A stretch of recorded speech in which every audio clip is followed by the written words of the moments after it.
ሰላምና ጤና በያላችሁበት ይድረሳችሁ ውድና የተከበራችሁ ቤተሰቦቻችን እንደምን አላችሁልን? ከሁለተኛው የዩቲዩብ ቻናላችን አዲስ ስፖርት ልዩ የተለያዩ የዝውውር ጉዳዮችን ወደ እናንተ የምናደርስበትን የዕለተ ቅዳሜ የምሳ ሰዓቱን ፕሮግራም እነሆ ዛሬም በድጋሚ ይዘን ተገናኘን። ስለምታደምጡን፣ ስለምትከታተሉን ቆይታችሁን በሙሉ ከኛ ጋርም ስለምታደርጉ እጅጉን ከልብ አድርገን ነው የምናመሰግነው።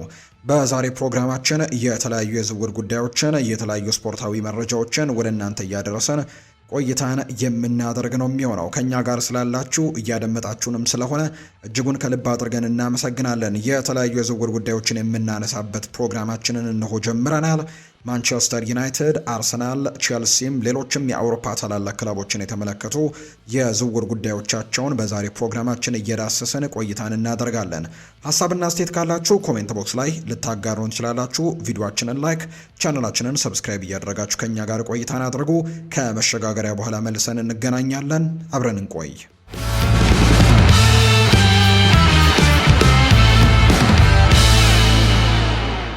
ወደ ቀዳሚው መረጃችን አለፈን። ክሪስታል ፓላስ የአርሰናል ተጫዋች ላይ አይኑን ጥሏል። ክሪስቲያን ኖርጋርድ በዚህ ክረምት አርሰናልን ሊለቅ እንደሚችል በስፋት ስሙ እየተነሳ ነው። ክሪስታል ፓላስም የ32 ዓመቱን አማካይ ለማስፈረም ፍላጎት እንዳላቸው ይነገራል። ባለፈው የውድድር ዘመን በአርሰናል መደበኛ የመጫወቻ እድልን ለማግኘት ተቸግሮ የነበረ ሲሆን አዘውትሮ ለመጫወት መለወጥ ወይም ቦታ መለወጥ ይኖርበታል።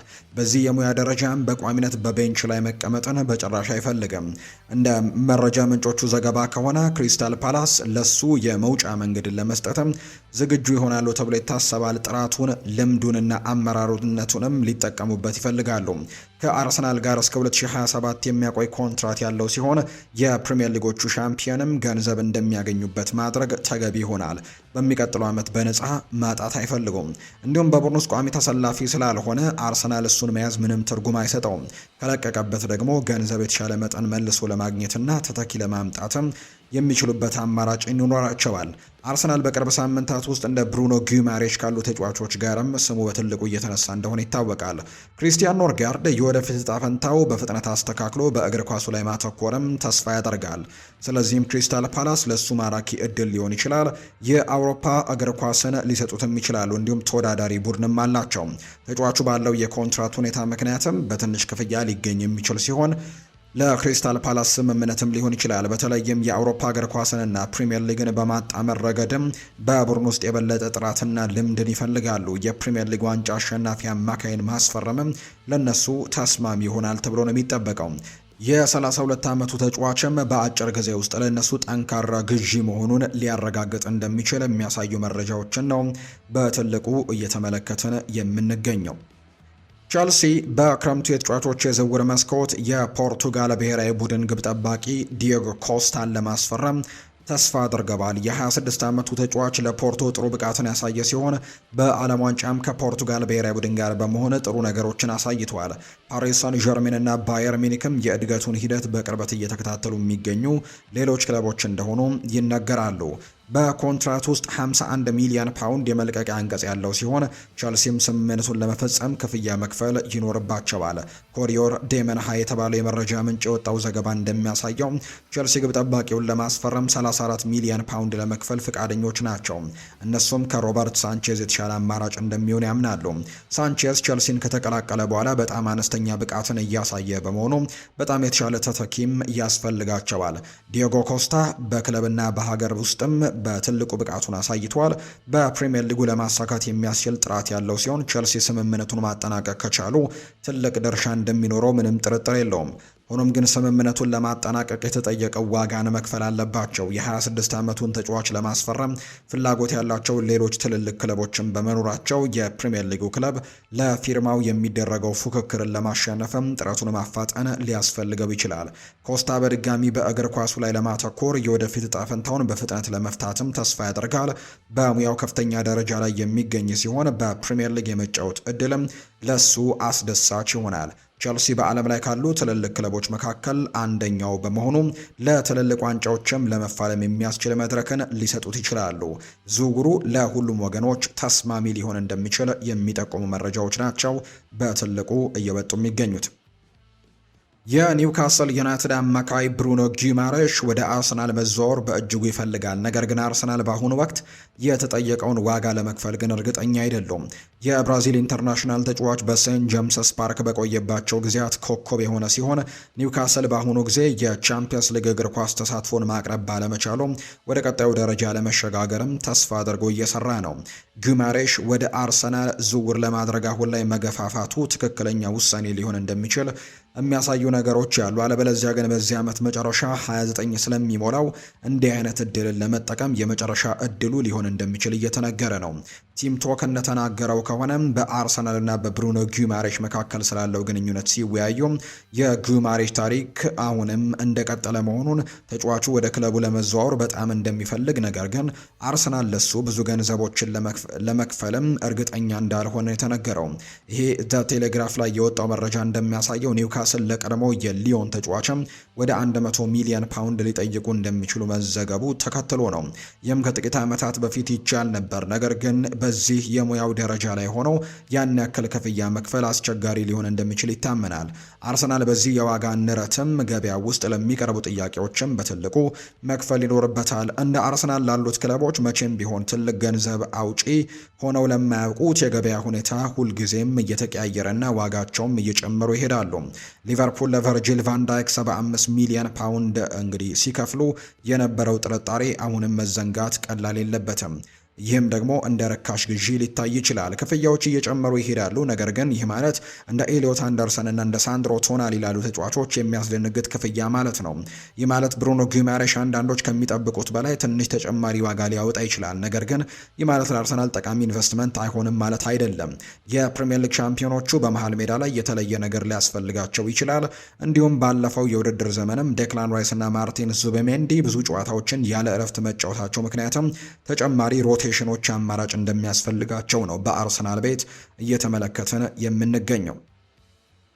ሊቨርፑል የቶትናም ሆትስፐርሱን ተከላካይ ጀድ ስፔንስን እየተከታተለ እንደሆነ ይፋ ተደርጓል። እንደ ቲም ቶክ ዘገባ የ25 ዓመቱ ተጫዋች በዚህ ክረምት ከለንደኑ ክለብ ሊለቅ የሚችል ሲሆን ኢንተር ሚላን እና ኒውካስል ዩናይትድም ለሱ ፍላጎቱ አላቸው። ሊቨርፑል በፍጥነት በሚጫወቱ ተከላካዮች ወይም ፉልባኮች ክፍል ውስጥም የበለጠ ጥራት ሊጠቀሙ የሚችሉ ሲሆን ስፔንስ ተስማሚ ግዢ ሊሆን ይችላል። በቶትናም ጥራቱን ያሳየ ሲሆን በዓለም ዋንጫም ከእንግሊዝ ብሔራዊ ቡድን ጋር ጥሩ ብቃትን አሳይቷል። በሁለቱም የሜዳ ጎኖች ላይ ለመጫወት የሚያስችል ተለዋዋጭነት ያለው ሲሆን ለሊቨርፑል ተስማሚ የቡድን አባል ሊሆን ይችላል። ጀረሚ ፍሬምፖንግ እና ኮነር ብራድላይ ባለፈው የውድድር ዘመን በጉዳት ተቸግረው ነበር። ሊቨርፑልም በተከላካይ ቦታዎች ላይ የበለጠ ጥልቀት ያስፈልገዋል የተባለው አንድሬው ሮበርትሰንም ክለቡን ለቋል። ጀር ስፔንስ በሁለቱም ቦታዎች ላይ ሽፋንና ጥራትንም መስጠት ይችላል ተብሏል። ወደ ሊቨርፑል ለመዘዋወር ፈቃደኛ መሆኑን ማየት አስደሳች ያደርጋል። ለነሱ ቋሚ ተሰላፊ ላይሆን ይችላል፣ ለሱም ደግሞ ተመሳሳይ ሁኔታ ሊገጥመው ይችላል ተብሎ ይታሰባል። ማለትም የቡድን ተጫዋች ወይም ስኳድ ፕሌየር ሊሆን ይችላል። በዚህ የሙያው ደረጃ አዘውትሮ መጫወት ይፈልጋል። የ25 ዓመቱ ተጫዋችም ለፕሪሚየር ሊግ ቡድኖችም በቋሚነት ለመሰለፍ በቂ ብቃት አለው። ምናልባትም ዋስትና ያለው የቋሚ ተሰላፊነት ቦታን ከሰጡት ወደ ኒውካስል ወይም ወደ ኢንተር ሚላን መዘዋወሩ ለሱ የተሻለ ሊሆን ይችላል። ስፔንስ ከኤቨርተን ጋርም ስሙ በትልቁ የሚነሳ ነው። ሊቨርፑል ስምምነቱን ለማጠናቀቅ ይፋዊ የዝውውር ጥያቄዎችን ያቀርባሉ የሚለው ገና የሚታይ ነው። ተጫዋቹ እንዲቀላቀላቸው ለማሳመን የመጫወቻ ጊዜ እንደሚሰጡትም ቃለ መግባት ይኖርባቸዋል። ይህ በእንዲህ እንዳለ ቶተንሃም ትክክለኛውን ዋጋ ካገኙ መለቀቁም ለመፍቀድ ዝግጁ ናቸው። እስካሁን በዝውውር መስኮቱ ብዙ ወጪዎችን አውጥተዋል። የዝውውር መስኮቱ ከመዘጋቱ በፊት ደግሞ አሁንም ጥቂት ጥራት ያላቸው አጥቂዎችን ማከል ስለሚፈልጉ እንደዚህ አይነት ዝውውሮችን ሊፈቅዱ እንደሚችሉ የሚጠቁሙ መረጃዎችን ነው በትልቁ እየተመለከትን እንደምንገኝ ዘገባው በስፋት እያሰፈረ እንደሚገኝ መረጃው እየወጣ የሚገኘው። ሌላኛው ቼልሲ የሶል ጎርደን ጋር አዲስ ኮንትራት ለመፈራረም ተስፋ አድርገዋል። የ18 ዓመቱ የክንፍ ተጫዋች በክለብ ውስጥ ከፍተኛ ግምት የሚሰጠው ሲሆን በወጣት ቡድኖች ውስጥም አሻራውን አሳርፈዋል። እንደ ፉትቦል ኢንሳይደር ዘገባ አርሰናል፣ ሊድስ ዩናይትድ እና ኤቨርተን ይህንን ተጫዋች እየተከታተሉ ሲሆን በመጪዎቹ ወራትም ዝውውሩን ለመፈጸም ሊንቀሳቀሱ ይችላሉ። ቼልሲ እሱን በክለቡ ለማቆየት የቆረጡ ሲሆን የኮንትራት ማራዘሚያን ለማቅረብም ተዘጋጅተዋል። ከአርሰናል ጋር እስከ 2027 የሚያቆይ ኮንትራትም አለው። ቸልሲዎች እንደሱ ያለ ተሰጥኦ ያለው ወጣት ተጫዋችን ማጣት አይፈልጉም። እናም የረጅም ጊዜ ጣፈንታውን ለክለቡ እንዲሰጥ ማሳመን ይችሉ እንደሆነ ገና የሚታይ ነው የሚሆነው። ቸልሲ ለወደፊቱ ቡድን ለመገንባት እየተመለከቱ ሲሆን የክለቡ ምርጥ ወጣት ተጫዋቾችን ማቆየትም አለባቸው። ሶል ጎርደን በትክክለኛው መመሪያ ወደ አስፈላጊ የመጀመሪያ ቡድን ተጫዋችም የማደግ አቅም ይኖረዋል ተብሎ ይታሰባል። አዲስ ኮንትራት እንዲፈርም ለማሳመን ምናልባት ስለ መጫወቻ ጊዜ ዋስትና መስጠት ይኖርባቸዋል። እሱ የበለጠ ለማሻሻል የመጀመሪያ ቡድን ተሞክሮ በሚፈልግበት የሙያ ደረጃ ላይ ይገኛል ተብሎ ነው የሚታሰበው። ቸልሲ ቀደም ባሉት ጊዜያትም ወጣት ተጫዋቾችን በማሳደግ ረገድ ጥሩ ስራን ሰርቷል። በእድገት ውስጥም ሚና ሊኖራቸው ይችላል። ቸልሲ ቻቪ አሎንዞ አሁን ለሚያስፈልገው ተሞክሮ እድል ለመስጠትም ዝግጁ መሆናቸው ገና የሚታይ ነው የሚሆነው። ይህ በእንዲህ እንዳለ አርሰናል፣ ሊድስ ዩናይትድ እና ኤቨርተን ሁኔታውን በቅርበት እየተከታተሉት ሲሆን በሚቀጥሉት ሳምንታት ውሳኔ ቢወስኑ የሚያስደንቅ አይሆንም። ቸልሲ ከተጫዋቹ ጋር ስምምነት ላይ መድረስ ካልቻሉ የ18 ዓመት ወጣትም ለሶስቱ ክለቦች ጠንካራ ወደፊት ኢንቨስትመንት መሆኑ ሊያረጋግጥ እንደሚችል የሚጠቁሙ መረጃዎች ናቸው ይፋ የተደረጉት። የአታላንታ ዳይሬክተር የሆነው ክሪስቲያኖ ጆንተኒኖ ማንቸስተር ዩናይትድ የኤደርሰንን ዝውውር ለመሰረዝ በወሰደው ውሳኔ እንደተደናገጡ አምነዋል። ማንቸስተር ዩናይትድ ከሴሪኤ ክለቡ ይህንን ተጫዋች ማለትም አንደርሰንን ለማስፈረም ሁሉንም ነገሮች አጠናቀው እንደነበር እናስታውሳለን። ነገር ግን የመጨረሻው ሰዓት ላይ ነው የኤደርሰን ዝውውር ሳይሳካ እንደቀረም የምናስታውሰው። ቢቢሲ ስፖርት የሆነው በኤደርሰን የሕክምና ምርመራ ወቅትም በተገኘ የጉዳት ስጋት ምክንያት ዝውውሩ እንደተቋረጠ ዘግበው እንደነበር የሚታወስ ጉዳይ ነው። ከዘገቡት መካከልም ከመገናኛ ብዙሃኖች መካከል አንደኛው ነበር።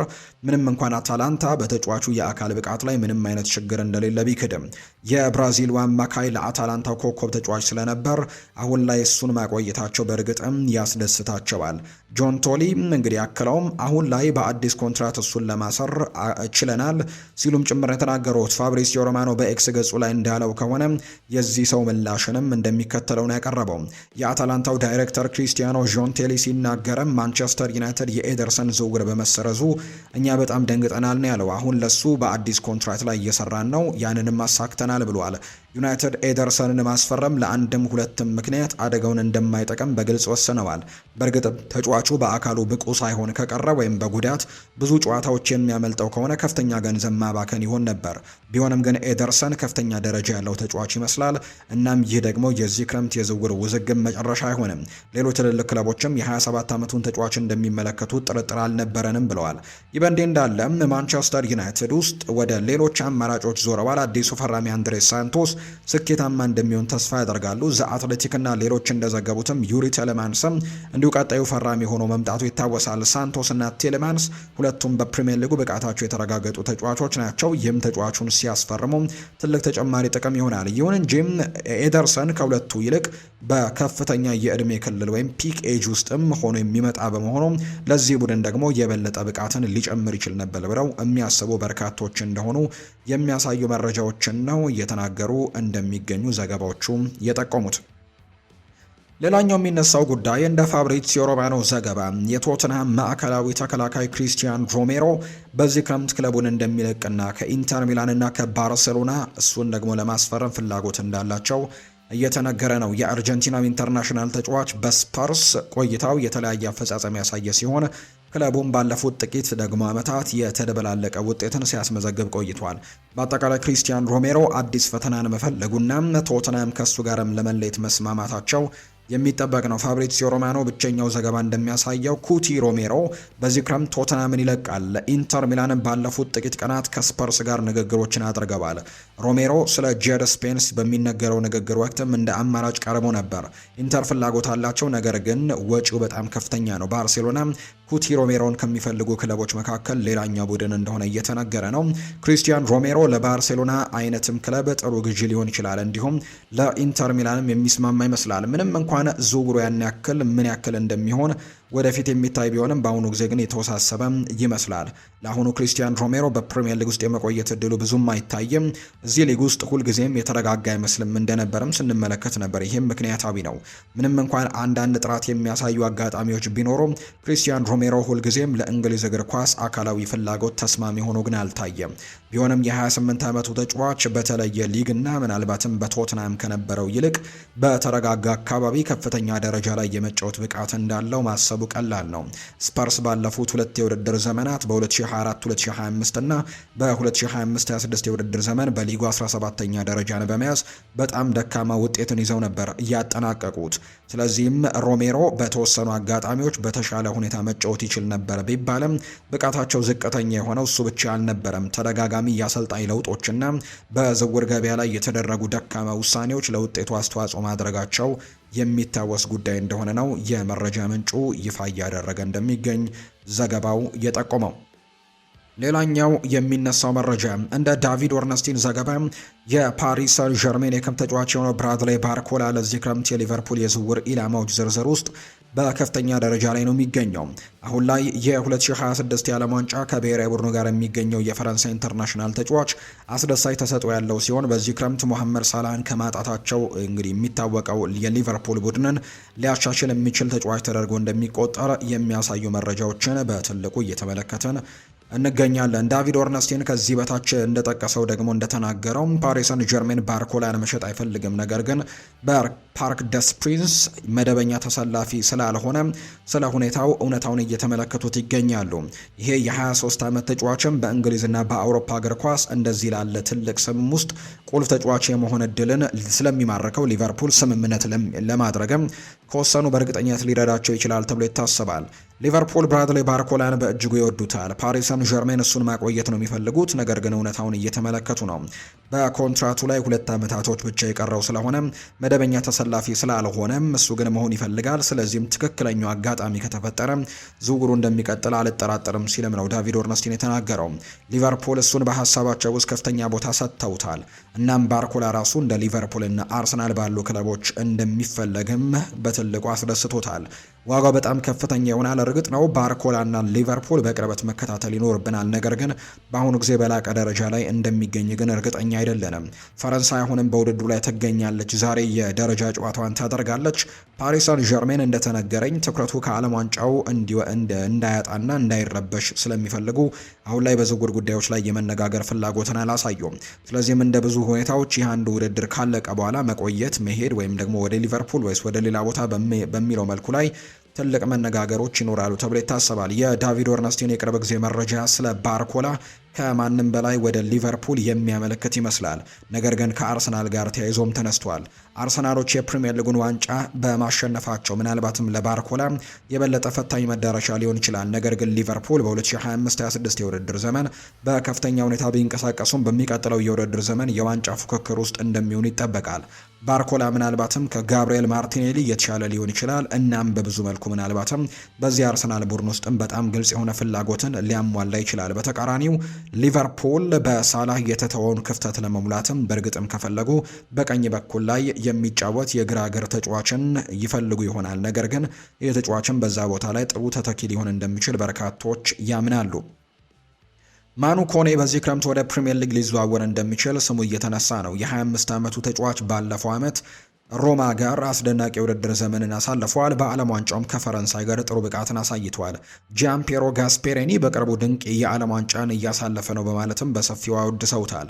ማንቸስተር ዩናይትድ እሱን ፊርማ ለማግኘትም ፍላጎት ያለው ሲሆን ሮማ ደግሞ እንዲሁ የወጣው ዘገባ እንደሚያሳየው በሮማ ላይቭ የተባለ የመረጃ ምንጭ እንዳወጣው ከሆነ አስተን ቪላ አሁን ለተጫዋቹ በሚደረገው ፉክክር ላይ ተቀላቅለዋል። ሮማ የሂሳብ ሚዛኑን ለማስጠበቅም ኮኔን ሊሸጡ እንደሚችሉ ዘገባዎች አሉ። የዌስት ሚድላንዱ ክለብ በዩሪ ቴሌማንስን በማንቸስተር ዩናይትድ በመነጠቁ ምክንያት ተተኪ ለማምጣት እየተመለከቱ ነው። በሌላ በኩል ማንቸስተር ዩናይትድ ለካሴሜሮ ጥረት ያለው ተተኪን ይፈልጋሉ። በመሀል ሜዳ ላይ የበለጠ የአካል ብቃትና የመከላከል ጥንካሬንም ያስፈልጋቸዋል። የፈረንሳይ ኢንተርናሽናል ተጫዋች ለሁለቱም ክለቦች ድንቅ ግዢ ሊሆን እንደሚችል ምንም ጥያቄ የለውም። በእንግሊዝ እግር ኳስ ተጽዕኖ ለመፍጠር የሚያስችል የአካል ብቃትና የቴክኒክ ችሎታም አለው። እናም ለሁለቱም ቡድኖች ትልቅ ለውጥን ሊያመጣ ይችላል ተብሎ ይገመታል። ወደ 50 ሚሊዮን ዩሮ ሊጠጋ የሚችል ደግሞ የሚገልጹ ወሬዎችም አሉ። ከሁለቱ የእንግሊዝ ክለቦች አንደኛው ዋጋውን ለመክፈል ፍቃደኛ መሆናቸውን ማየቱ አስደሳች ያደርገዋል። በፕሪሚየር ሊግ ውስጥም ራሱን የመፈተሽ እድልን በፈረንሳዩ አስደሳች ያደርገዋል። ማንቸስተር ዩናይትድ እና አስተን ቪላ በሚቀጥለው የውድድር ዘመን የቻምፒየንስ ሊግ እግር ኳስ ተሳትፎን ሊሰጡት የሚችሉ ሲሆን ወደ ማንኛውም ክለብ ለመዘዋወር ፈታኝ ሊሆን ይችላል። ከሁለቱ ክለቦች የትኛው ስምምነቱን ማጠናቀቅ እንደሚችል ገና የሚታይ ነው። ኮኔ በሙያው ከፍተኛ ደረጃ ላይ የሚገኝ ሲሆን ለመጪው ጊዜም ለሁለቱም ቡድኖች ቁልፍ ተጫዋች ሊሆን ይችላል። ሆኖም ግን የተጠየቀው ዋጋ በጣም ከፍተኛ ነው። እናም ሁለቱም የእንግሊዝ ክለቦች ምናልባትም በዝቅተኛ ዋጋ ለማስፈረም ተስፋ ያደርጋሉ። አማካዩ በጀርመን እና በጣሊያን ብቃቱን ያሳየ ሲሆን በፕሪሚየር ሊጉም ትልቅ ደረጃ ሊደርስ እንደሚችል የሚያሳዩ መረጃዎችን በትልቁ እየተመለከትን እንገኛለን። እናም ሁለቱ የእንግሊዝ ክለቦች እንዲሁ ቼልሲም በዚህ ዝውውር ላይ እንዳለ የሚያሳዩ መረጃዎችን ተመልክተናል። እነዚህ ሶስት ክለቦች ወደ እንግሊዝ ፕሪሚየር ሊግ ሊያመጡት ፍላጎት እንዳላቸው የሚጠቁሙ መረጃዎችን ነው እየተመለከትን የምንገኘው። ውድና የተከበራችሁ ቤተሰቦቻችን ለዛሬ ያዝንላችሁ የተለያዩ የዝውውር ርዕሰ ጉዳዮችን ያዝንበት ፕሮግራማችን ይህንን ይመስል ነበር። ቆይታችሁን ከኛ ጋር ስላደረጋችሁ እጅግ ከልብ አድርገን እናመሰግናለን። ፉአድ ባህሩ የዛሬውን ፕሮግራም እየመራው ከእናንተ ጋር ቆይታን አድርጌ ያለው የተለያዩ ርዕሰ ጉዳዮችን አካፈልንበት የዛሬ ፕሮግራማችንም ይህንን ይመስል ነበር። ቆይታችሁ ከኛ ጋር ስለነበር ከልብ አድርጌ ያመሰገንኩኝ። በቀጣይ ፕሮግራሞቻችን መልሰን እንገናኛለን። ለዛሬ ግን እዚህ ጋር አበቃን። መልካም ጊዜ መልካም ቀን እንዲሆንላችሁም ነው በአክብሮት የምመኘው።